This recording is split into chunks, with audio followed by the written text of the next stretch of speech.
this week I'm introducing my top 5 low maintenance plants for a shady spot in your garden. So most of my garden is quite sunny, apart from this one little spot at the bottom here, next to the shed. So welcome to my little shady haven.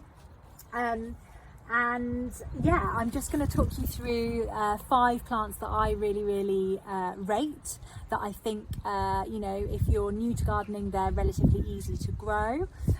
So my first one here, and they don't look like much at the minute, but they are hellebores.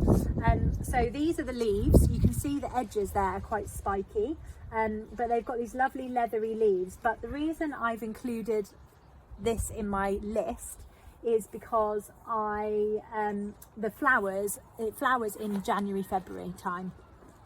And I don't know about you, but by that time in the winter, I am so desperate for some flowers. So these are a must-have, in my opinion, for a shady spot. You can grow them in pots, so if you're gardening in pots, that's not a problem. But eventually they will get quite big, and you will need to move them out of the pot and maybe divide them.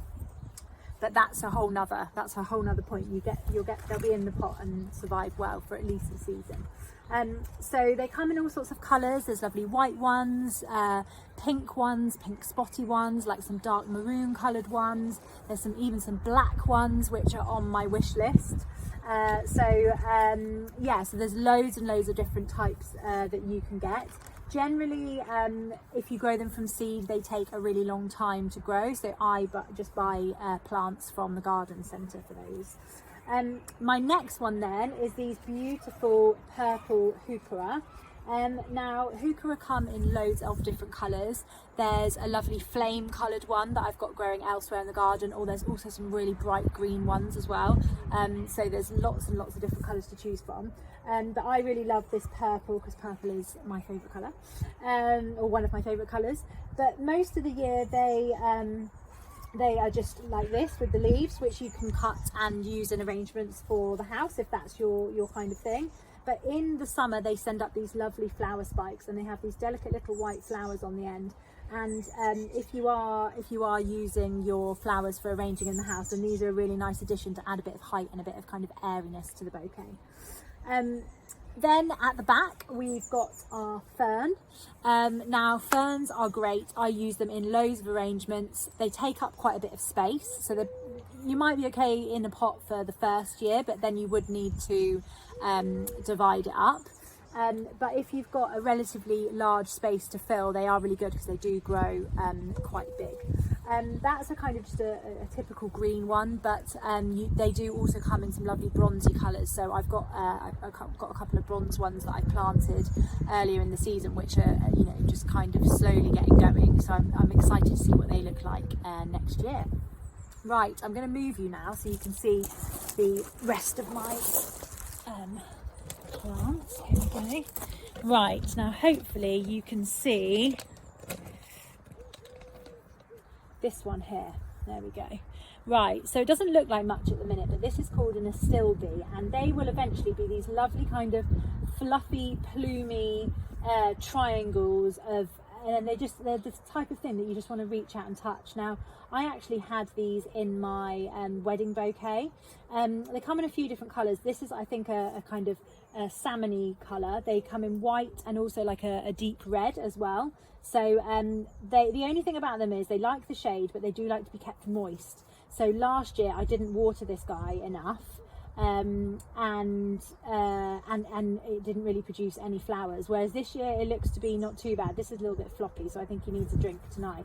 But yeah, this one will need a bit of watering, so not quite as low maintenance as the others perhaps. Right, and then we're getting really into the jungle here. Hang on a sec. Right, so my next plant then, I'm just going to lift you back up, is this beautiful iris here,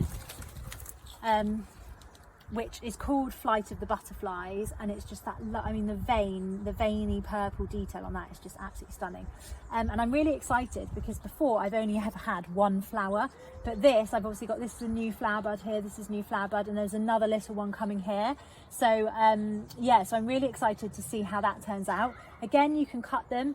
I've pretty much done nothing with this. I planted it a couple of years ago, and I think it's finally finding its stride now. So nice for a bit of colour and a little bit of height as well. So yeah, there you go. There's my top 5.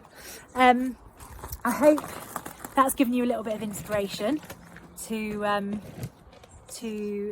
give you a bit of inspiration for your shady spot.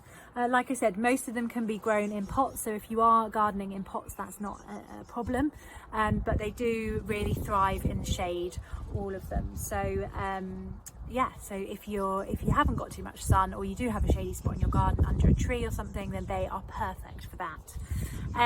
If you want some more tips on gardening, then please do have a look at my Mind in Bloom box subscription.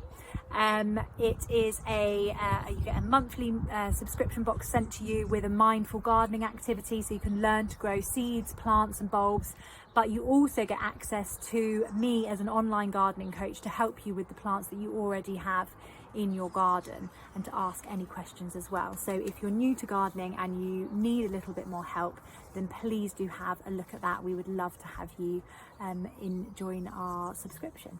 So see you soon. Thanks so much. Bye.